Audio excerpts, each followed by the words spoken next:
Merci Gaël, que Dieu te bénisse. Voilà, les enfants de Dieu, je suis de nouveau devant vous. Je viens pour qu'on puisse partager la parole de Dieu. Et aujourd'hui, je vous apporte la parole de Dieu qui nous dit que Jésus est égal à Dieu. Et nous allons voir comme titre le mystère de l'incarnation. Car beaucoup de gens ne croient pas que Jésus-Christ est Dieu. C'est la raison pour laquelle nous allons vérifier dans les Écritures pour voir que réellement Jésus est Dieu. Dieu s'est incarné en Jésus. Et c'est ce que nous allons voir aujourd'hui. Que Dieu vous bénisse. Nous allons faire une petite prière. L'Éternel des armées, notre Père céleste, nous te remercions infiniment et nous remettons ces temps précieux entre tes mains. L'Éternel, beaucoup de gens en ce moment sont dans des lieux qui ne plaisent pas l'Éternel. Mais voici tes enfants se sont réunis, l'Éternel, partout au monde pour écouter cette parole. C'est la raison pour laquelle nous disons que Seigneur, bénis cette parole et bénis surtout ton instrument que tu vas utiliser.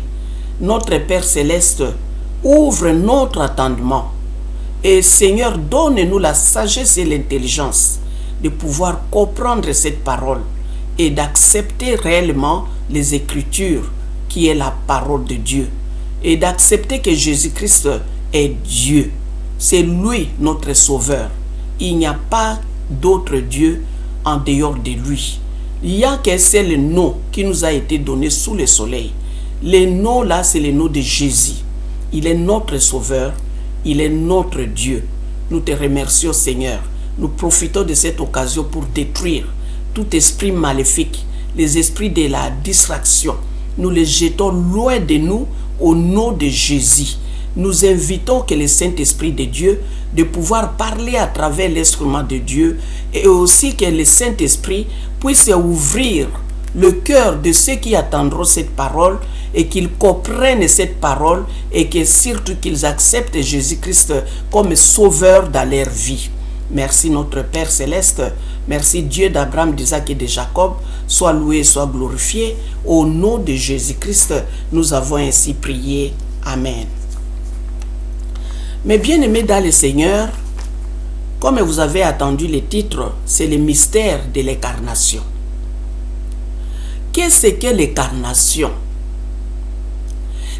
L'incarnation signifie tout simplement l'apparition de Dieu dans la chair humaine. Je répète, l'incarnation, c'est l'apparition de Dieu dans la chair humaine. Ou soit nous pouvons aussi dire que l'Esprit de Dieu devient chair. Molimo na Nzambe elati musuni. Amen. Hein? Et ici nous allons voir que dans le livre d'Ésaïe chapitre 17, là il y avait la promesse de Dieu. Depuis les temps anciens, Dieu avait promis, il avait dit, une vierge deviendra enceinte. Il enfantera un fils. On lui donnera le nom d'Emmanuel. Quand nous venons dans le livre de Matthieu chapitre 1, on nous dit la même chose. Emmanuel signifie Dieu parmi son peuple. Et cet homme, cet enfant-là, on lui donnera le nom de Jésus. Dieu parmi son peuple. Et on lui donnera le nom de Jésus. Emmanuel signifie Dieu parmi son peuple. Et l'ange qui a visité Marie a répété les mêmes paroles qu'Ésaïe avait prophétisé 800 ans à peu près avant la naissance de Jésus. L'incarnation de Dieu en Jésus. l'apparition de Dieu dans la chair humaine. Amen. Hein? Nous voyons que Dieu a besoin du sang pour pouvoir pardonner nos péchés. C'est la raison pour laquelle il est venu lui-même en chair humaine. C'est pour avoir du sang, parce qu'il n'y a pas de pardon des péchés sans l'effusion du sang. Le monde a péché devant Dieu. Rappelez-vous du temps de Noé, quand Dieu avait détruit le monde par le déluge. La pluie est tombée pendant 40 jours, 40 nuits. Le monde entier était inondé. Et Dieu avait sauvé que Noé et sa famille.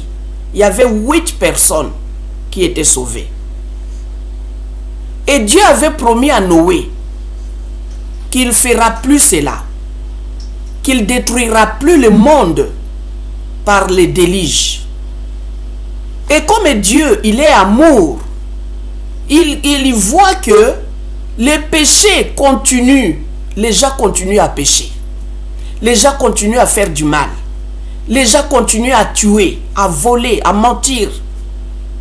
C'est pourquoi Dieu a dit, il doit venir lui-même pour sauver le monde. Ce n'est pas pour sauver la terre, c'est pour te sauver et me sauver. C'est la raison pour laquelle lui-même il est venu. Rappelez-vous, quand Jézabel voulait tuer Élie, Élie avait pris fuite. Malgré que Élie, le prophète Élie, avait les dons d'invoquer le feu descendait et consumait les gens. Mais quand Jézabel s'est levée pour tuer Élie, après avoir tué le prophète de Baal, Jézabel était fâchée, la reine. Elle était fâchée, elle a dit, il faut aussi que Élie meure. Et Élie avait pris la fuite. Élie n'a pas voulu mourir pour toi et pour moi. Amen. Hein? Rappelez-vous que Jonas, quand on lui a envoyé pour aller avertir les gens de Ninive, que dans 40 jours, Dieu va vous tuer tous. Dieu va détruire le peuple de Ninive. Vous vous rappelez? Jonas avait pris la fuite. Alléluia. Mais ici, nous allons voir que, ici, vous savez, vous tous, que Jésus avait le pouvoir de refuser cette mort sur la croix. Mais lui, en tant que Dieu, il n'a pas pu fuir. Il a accepté cette douleur afin que toi et moi, nous soyons sauvés. J'ai pitié des gens qui ne croient pas en Jésus. Les gens qui doutent, qui prennent Dieu comme un menteur. J'ai vraiment pitié. J'aimerais vraiment être à côté de ces gens-là pour les convaincre et leur montrer que Jésus-Christ est égal à Dieu. C'est l'incarnation de Dieu.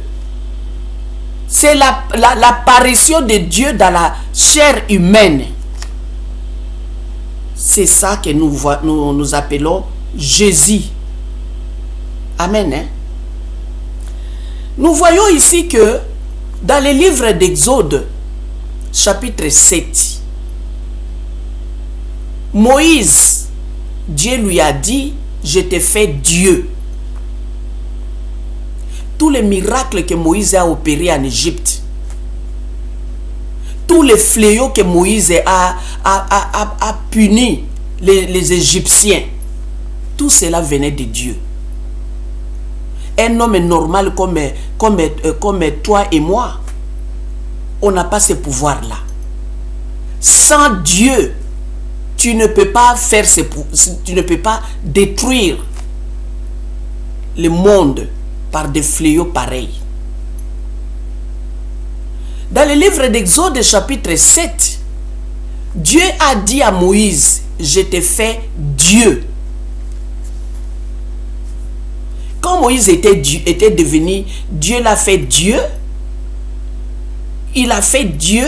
Moïse a commencé à opérer des miracles en Égypte pour faire comprendre à Pharaon, à Hérode, que réellement je suis envoyé par Dieu, que réellement Dieu est avec moi. Amen.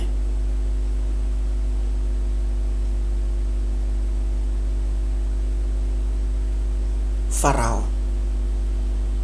C'était Pharaon. À l'époque de Moïse, c'était Pharaon. Quand Jésus est né, c'était Hérode. Vous excusez. On sait trop, on est des humains. Amen. Hein? Alors, Dieu a fait Moïse Dieu. Vous savez tous comment Moïse a opéré des miracles. S'il faut que l'eau devienne du sang. L'eau devenait du sang. Les gens ne pouvaient pas boire. Tout ça, c'était pour que Pharaon puisse laisser les Israélites sortir de l'Égypte et aller glorifier leur Dieu, aller invoquer Dieu, aller honorer leur Dieu. Les gens là qui étaient des esclaves en Égypte, ce sont eux qui ont construit l'Égypte. Ils ont beaucoup souffert. Et Moïse a vu un feu qui brûlait. Un feu qui était allumé plutôt. Un feu qui était allumé mais qui ne brûlait pas. Le feu ne brûlait pas. Mais il y avait réellement un feu. Et Moïse était curieux de voir ce feu-là. Comment il y a un feu, mais le feu ne brûle pas. Moïse s'est approché pour voir, pour bien voir. Alors une voix est sortie de cette flamme de feu pour lui dire, ne t'approche pas d'ici. Toi qui viens de tuer, toi qui as tué, même s'il y a 40 ans passés, Dieu sait que Moïse avait tué un Égyptien. La voix est sortie de cette flamme de feu pour lui dire, ne t'approche pas ici. Ne t'approche pas, ce lieu est saint. Alléluia. Ce qui nous intéresse ici à nous que Dieu a fait Moïse Dieu. J'aimerais vous lire dans les livres d'Exode chapitre 7. Exode chapitre 7, les 10 plaies, les titres. L'Éternel dit à Moïse, chapitre 7, verset 1. L'Éternel dit à Moïse, vois, je t'ai fait Dieu pour Pharaon. Et Aaron ton frère sera ton prophète. Je t'ordonnerai et Aaron ton frère parlera à Pharaon pour qu'il laisse aller les enfants d'Israël hors de son pays. Vous voyez que notre Dieu n'a pas de limite. Pour vous qui ne croyez pas que Jésus-Christ et Dieu sont égaux, Dieu n'a pas de limite. Mon Dieu n'a pas de limite. Il peut porter un corps humain. Rappelez-vous, quand on a parlé d'Abraham, rappelez-vous, quand Abraham avait reçu 3 hommes chez lui, et quand Sarah a préparé pour ces 3 hommes, après avoir mangé et bu, l'un de ces 3 hommes a dit à Abraham, où est Sarah, ta femme? Mais Sarah était derrière la porte, était à l'intérieur de la maison, derrière la porte, et rigolait. Quand l'un de ces 3 hommes a dit à Abraham, l'année prochaine, ta femme Sarah embrassera un fils. Et Sarah était derrière la porte dans la maison. Elle a rigolé. Un de ces 3 hommes lui a dit, pourquoi Sarah rigole? Regardez des choses. Un homme, toi tu es caché là-bas derrière ta porte. On sait que tu es en train de rigoler là-bas. Qui peut connaître des choses pareilles si ce n'est que Dieu? Il ne faut pas douter que Dieu peut porter le corps humain. Pourquoi doutez-vous? Qui a créé le corps humain? Ce n'est pas lui. Est-il difficile pour Dieu de porter le corps humain? Moi, je vous donne comme réponse, ce n'est pas difficile à Dieu de porter le corps humain. Dans les livres de Genèse, là, Jésus n'était pas encore né. 3 hommes passaient et Abraham les a appelés. Il a couru, il les a appelés. Venez. Je vois comme si vous venez de loin. Vous êtes fatigué. Asseyez-vous ici. On va vous s'occuper. On va s'occuper de vous. On va vous donner à manger et à boire.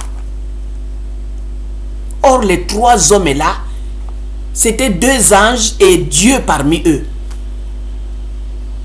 Quand ils se sont levés, ils ont mangé, ils ont bu, ils ont parlé, tout est fini. Ils se sont levés pour continuer leur voyage. Ils partaient à Sodome et à Gomorrhe, vous le savez. 2 anges sont partis. Celui qui est resté là, l'homme qui était resté, c'était Dieu qui était resté avec Abraham. Parce qu'Abraham les a accompagnés. Par politesse, quand vous avez les visiteurs chez vous, vous avez mangé et bu, causé, après, vous vous levez, vous accompagnez vos visiteurs un peu dehors. C'est ce qu'Abraham avait fait. Et parmi ces 3 hommes-là, 2 étaient des anges qui sont partis pour accomplir la mission de l'Éternel. Et un homme est resté avec Abraham dans la rue. Tous les 2 parlaient. L'homme là a dit, est-ce que je peux cacher à mon serviteur ce que je vais faire à Sodome et à Gomorrhe? Cet homme qui disait de la sorte, c'était Dieu. Dieu lui-même. Finalement, il a ouvert son cœur. Il a parlé à Abraham. Il a dit, les péchés de Sodome et de Gomorrhe, leurs péchés sont montés jusqu'au ciel. Sont venus les accuser chez moi. Et je suis descendu pour aller voir ça avec mes propres yeux. Celui qui parlait de la sorte, c'était Dieu lui-même. Il s'est incarné dans la chair, dans un corps humain. Amen. Hein? Dieu s'était incarné, il a parlé avec Abraham. Et nous savons tous qu'Abraham a intercédé. Mais s'il y a 50, est-ce que tu vas détruire tous les hommes là-bas? Dieu a dit non. Mais s'il y a 40, s'il y a 30, s'il y a 25, il a dit toujours non. Un Dieu merveilleux. Dieu a porté le corps humain.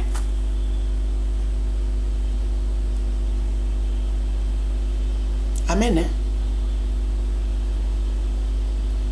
Et quand Abraham a parlé avec Dieu, il a intercédé en faveur de Lot.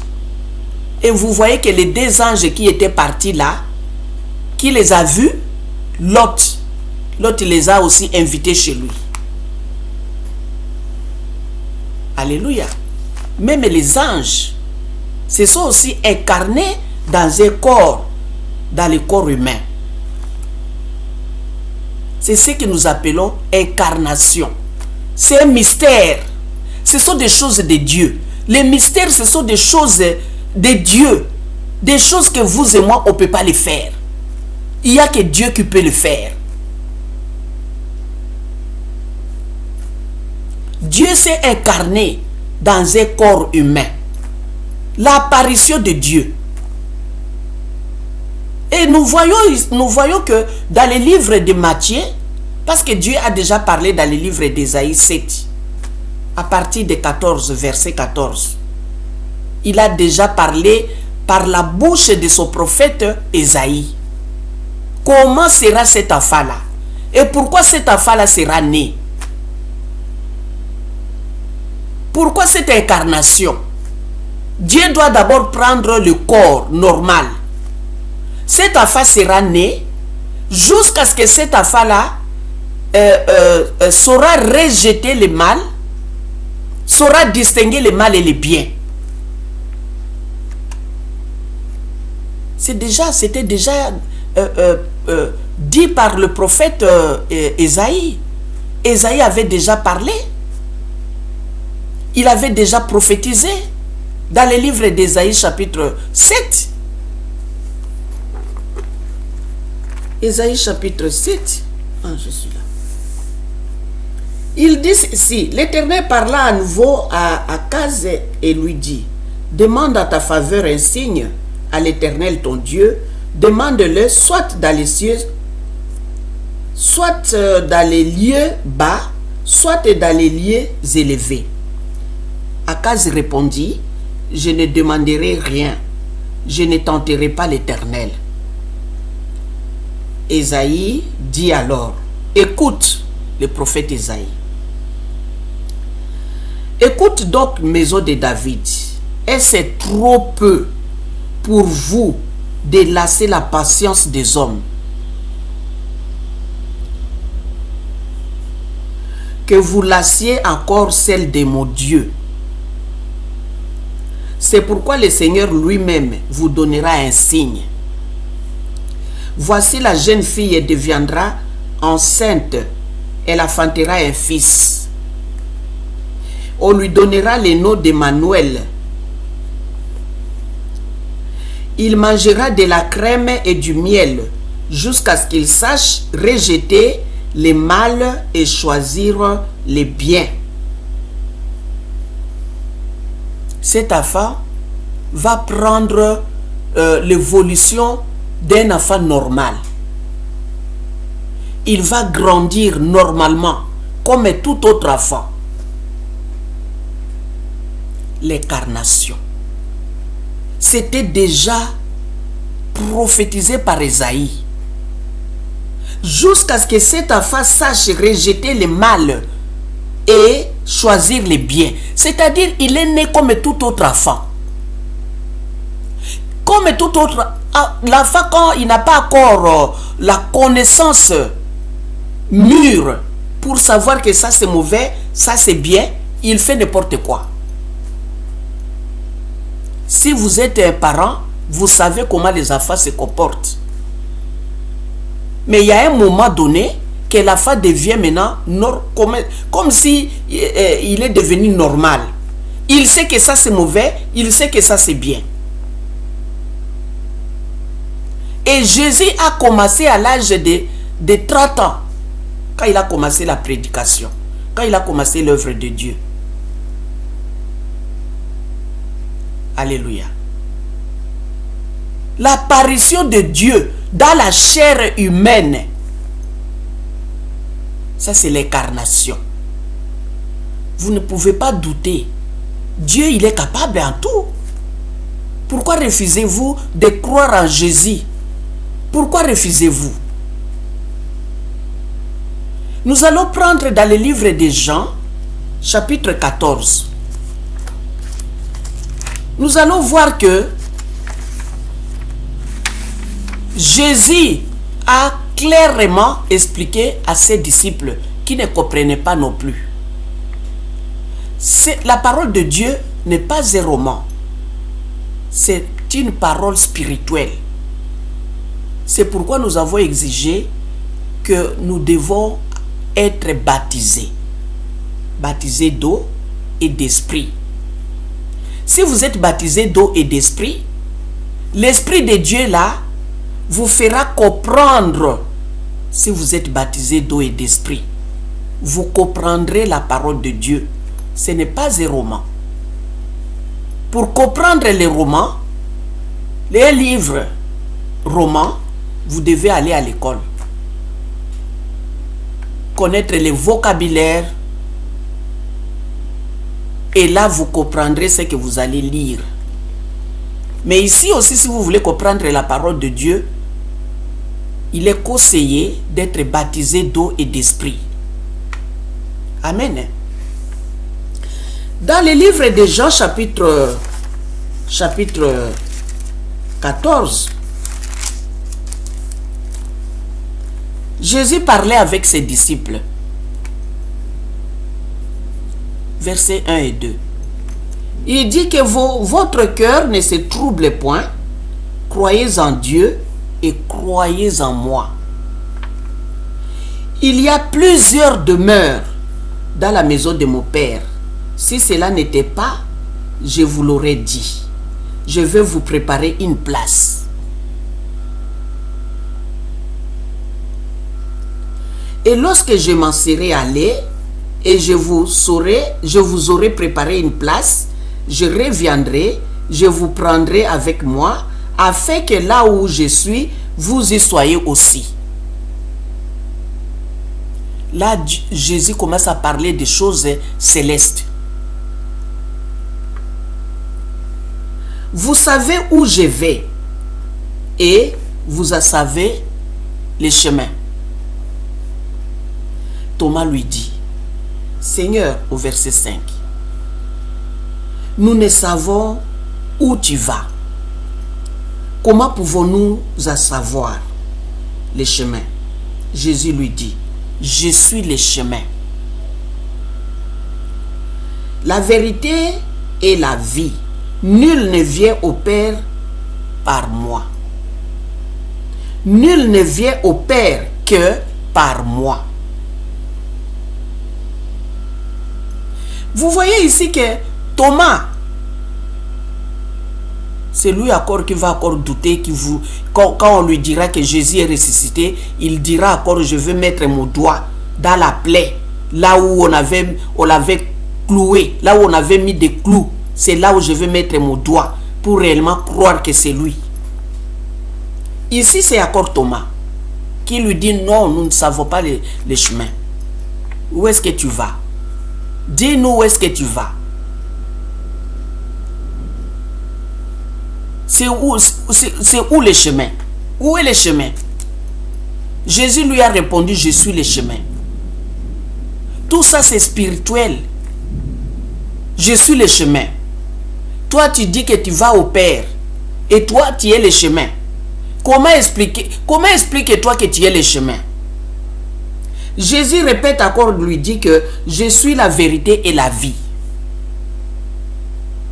Qui est cet homme-là qui est vérité? Personne au monde est vérité. Nous sommes tous des pécheurs. Celui qui est vérité, c'est qu'il n'y a que Dieu. Parce que Dieu ne pêche pas. Dieu n'a jamais péché.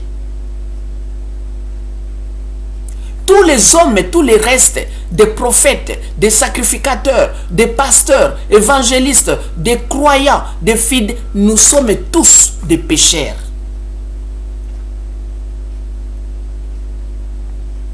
C'est pourquoi Dieu a voulu que nous soyons sauvés. Nous ne pouvons pas demeurer dans les péchés. Nous devons nous assortir. Par quel moyen? En croyant en Jésus. Je répète, si vous croyez en Dieu, vous faites du bien. Mais si vous ne croyez pas en Jésus, vous appelez Dieu menteur.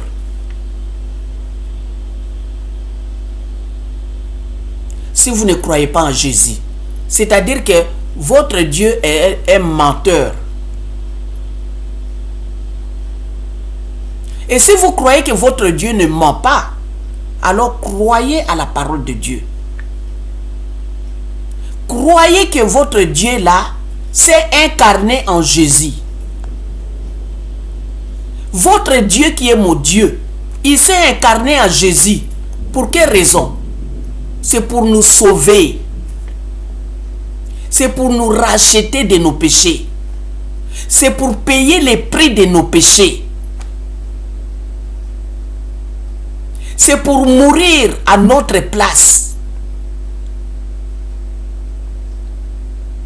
Quand Dieu a fait Moïse Dieu, il est toujours Dieu. Hein? Il a pris une partie de Dieu, il a mis à Moïse. Moïse commence maintenant à opérer des miracles. Moïse commence maintenant à faire des choses comme Dieu. S'il dit que l'eau va devenir du sang, l'eau deviendra du sang. Parce que Dieu l'a fait Dieu. Un petit Dieu. Moïse était un petit Dieu.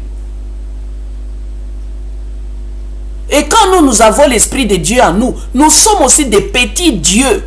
Des petits. Parce que le vrai, il est là en haut. Amen. Et quand vous avez des dons que Dieu vous a accordés, donnez-les gratuitement.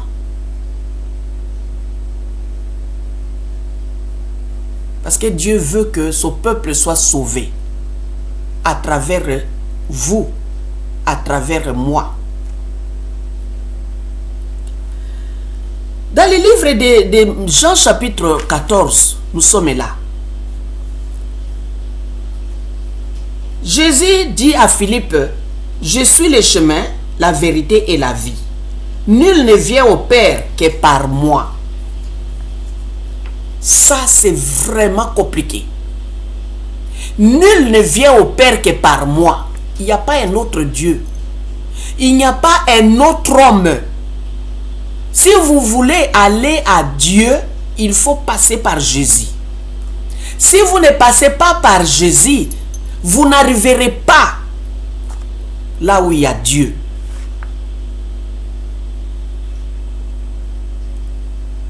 Ça, c'est la chimie. Ça, c'est le mystère. C'est ce que nous appelons mystère. Amen. Hein? Quand on prend l'huile, on prend le feu, on met ensemble, pouf, une flamme. Ça, c'est un mystère. Le mystère en est que cet homme que nous appelons Jésus, il est le chemin qui vous amène à Dieu. Le Dieu là que vous dites, vous êtes un enfant de Dieu. Alors, si vous voulez aller au ciel, il faut passer par Jésus. Il n'y a pas d'autre voie. La seule voie en est que vous devez passer par Jésus, croire à lui, servez Jésus, soyez baptisés, recevez le Saint-Esprit, commencez à lire la Bible, nourrissez-vous, excusez-moi, nourrissez-vous par la parole de Dieu.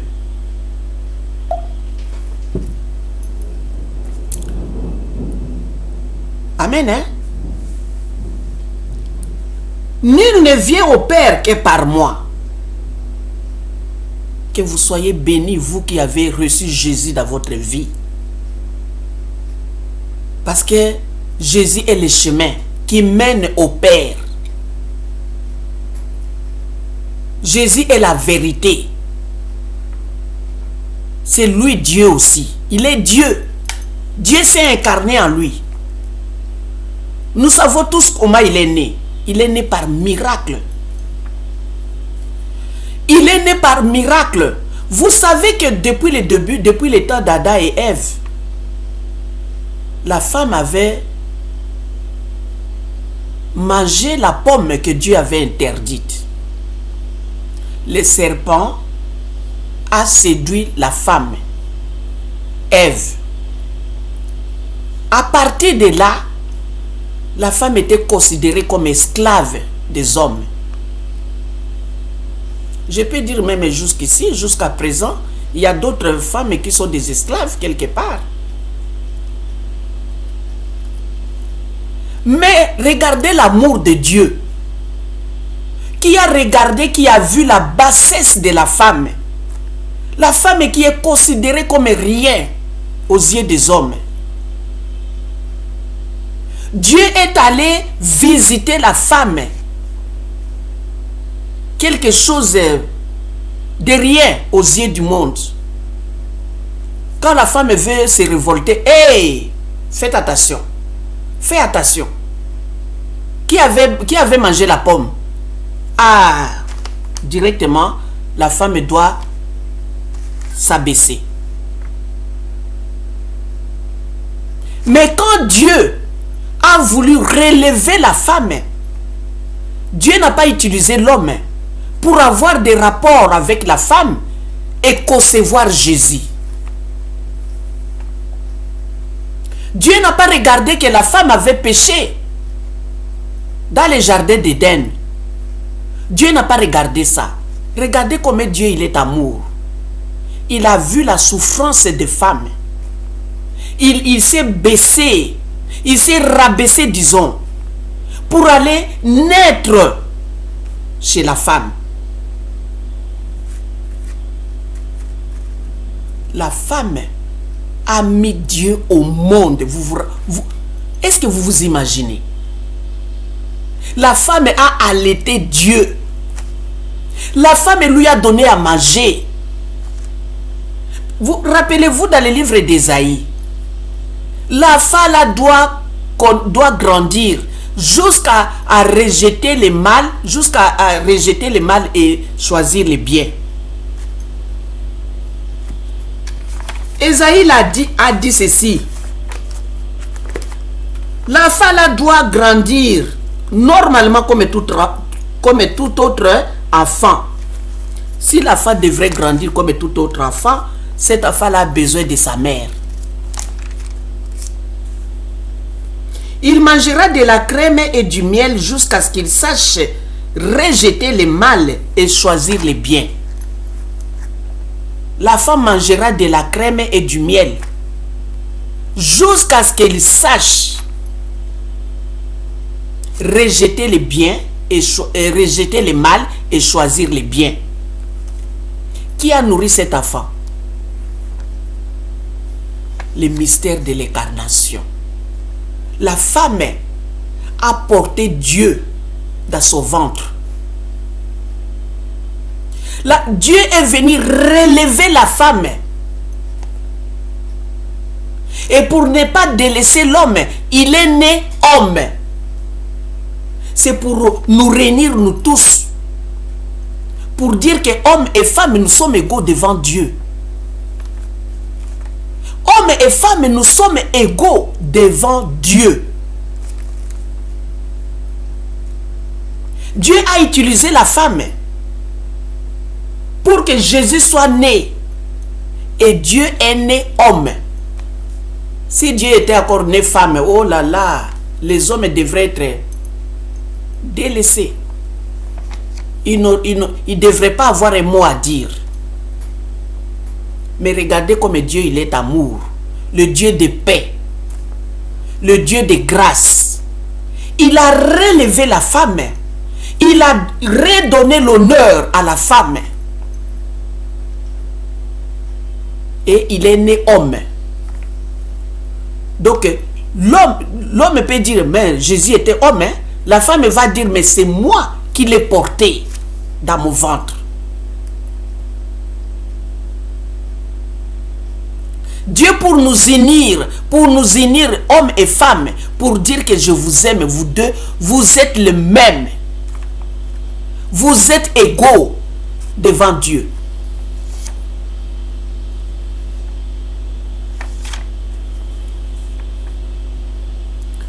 Jean chapitre 14. Jésus est encore allé plus loin, il a dit, si vous me connaissez, vous connaîtriez aussi mon Père. Et dès maintenant, vous le connaissez, vous l'avez vu.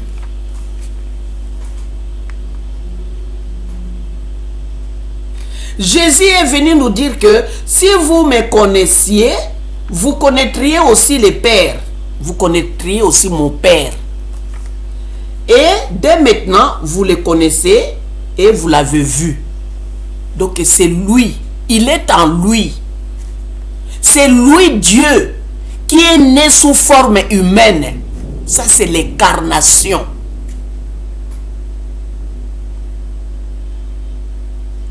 Dieu est né comme un enfant normal. Il a grandi comme un enfant normal. Jusqu'à ce qu'il sache rejeter le mal et choisir le bien. C'est-à-dire il était comme un autre enfant, comme tout autre enfant. Amen. Hein? Quand Jésus a dit cela, il y a eu un autre disciple. Cette fois-ci, c'est Philippe. Philippe lui dit, Seigneur, montre-nous le Père. Pourquoi Philippe dit cela? Parce que Jésus a dit que vous l'avez vu. C'est-à-dire, vous me voyez, c'est moi, le Père. Mais Philippe n'a pas cru. Il a dit, mais Seigneur, montre-nous le Père. Toi, tu ne peux pas être Père, hein? Montre-nous le Père, le vrai Père. Toi, tu es notre Seigneur. Tu es notre Maître. Montre-nous le Père. Jésus lui dit, il y a si longtemps que je suis avec vous et tu m'as pas connu.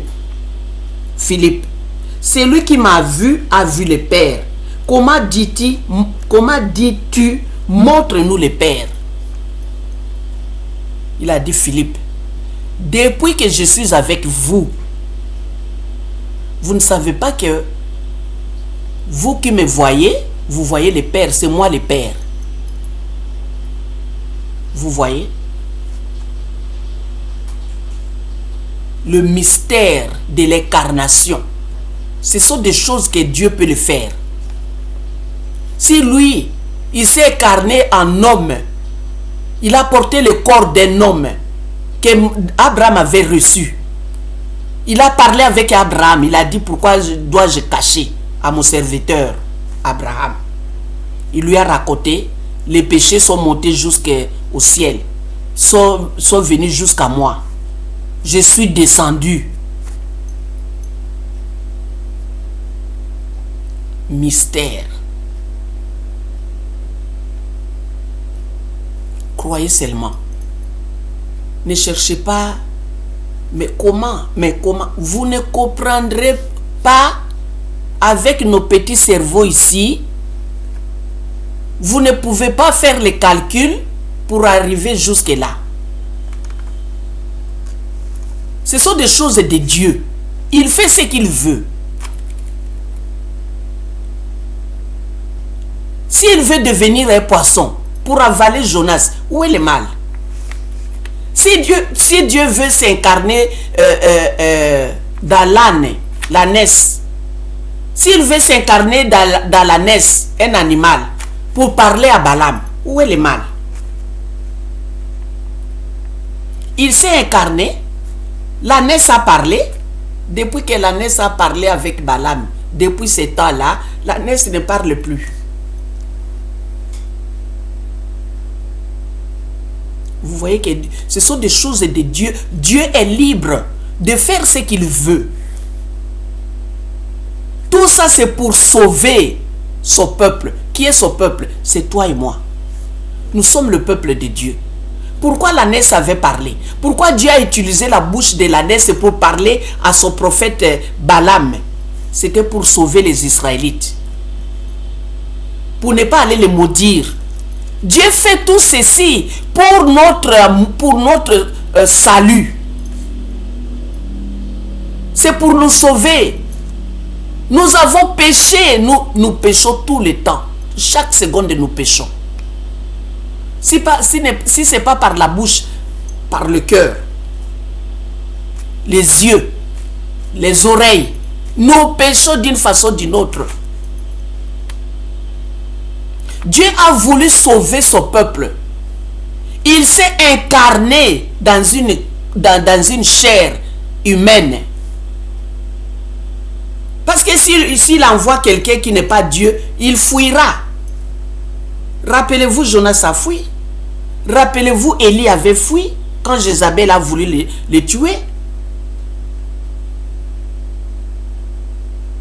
Rappelez-vous le roi David pour ne pas être tué. Il s'est fait comme un fou.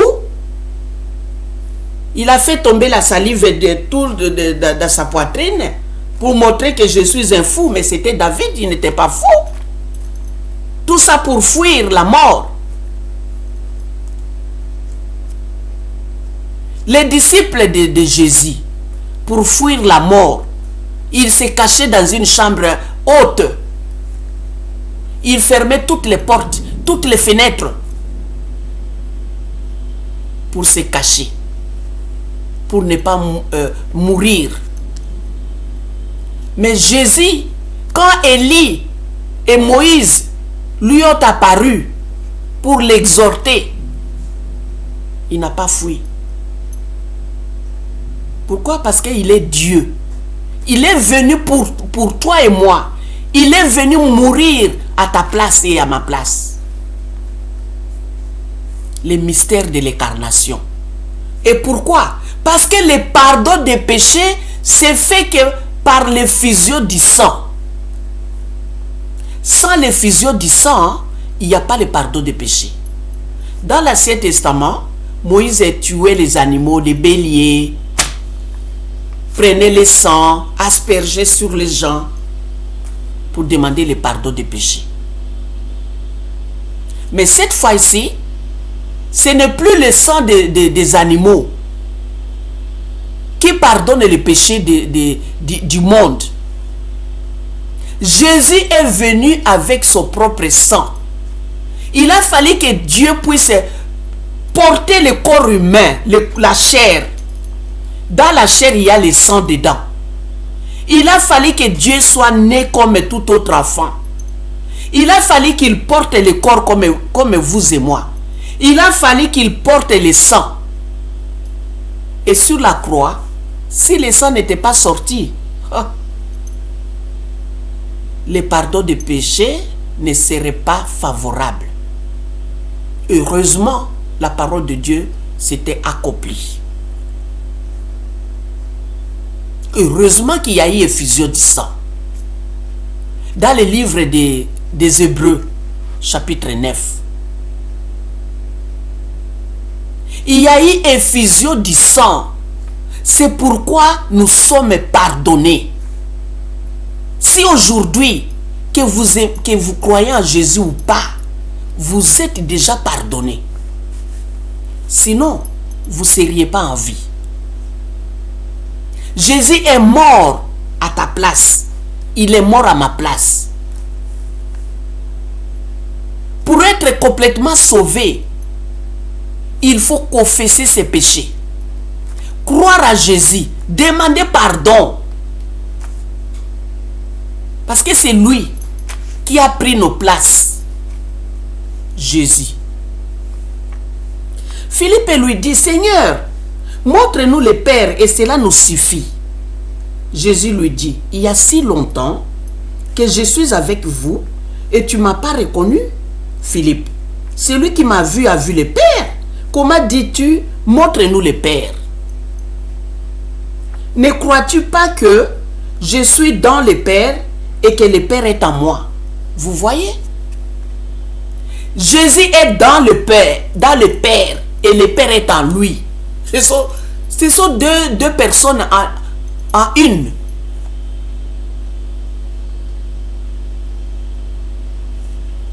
Comprenez ce qu'on dit ici. Comprenez ce que dit la parole de Dieu. Jésus a répondu à Philippe, je suis dans le Père et le Père est en moi. Donc les deux font un. Vous voyez? Le mystère de l'incarnation. L'apparition de Dieu dans une chair humaine. Rappelez-vous Ésaïe. Rappelez-vous d'Ésaïe. Ésaïe a dit cela. Une vierge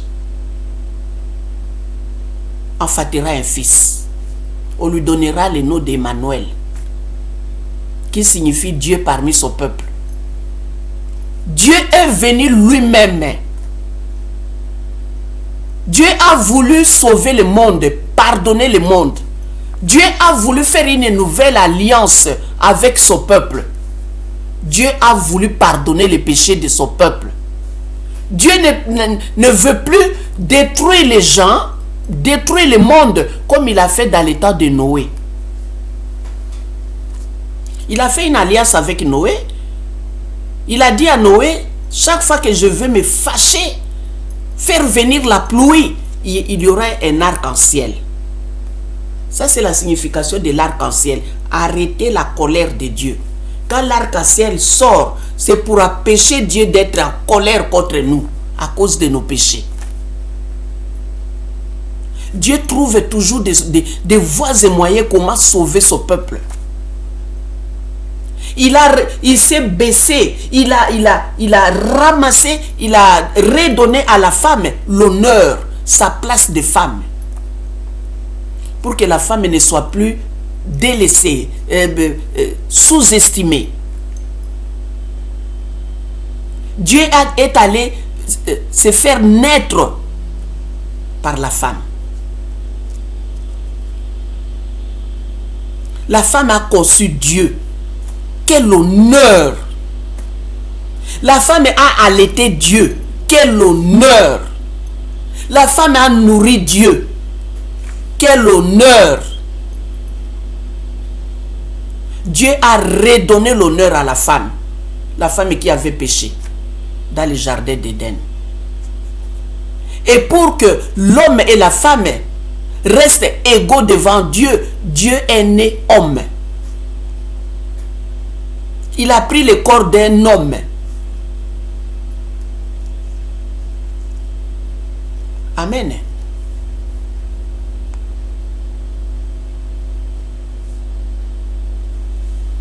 Quand il a dit, celui qui m'a vu a vu le Père, il a dit que il est dans le Père et le Père est en lui. Au verset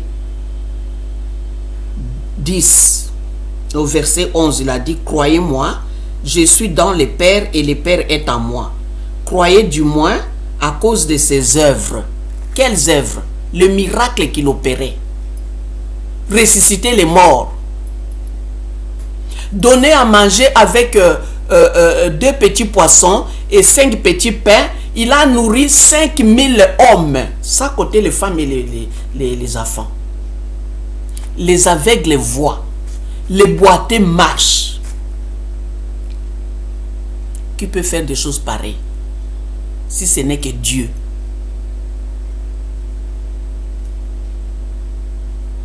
Amen. Hein? Il a dit à Philippe, il a dit, croyez du moins à cause de ses œuvres. Les œuvres que Jésus a fait, il a fait beaucoup, beaucoup. Les aveugles ont vu, les muets ont parlé, les sourds ont attendu, les boiteux ont marché, les morts sont ressuscités. Qu'est-ce que vous voulez encore? Il a dit à Moïse, je t'ai fait Dieu. Dans l'Exode chapitre 7. Je t'ai fait Dieu. Vous avez vu les 10 plaies que Moïse a frappé l'Égypte. A frappé les Égyptiens. S'il a dit les crapauds vont sortir. Même dans les lits du roi. Les lits est rempli de crapauds, de grenouilles.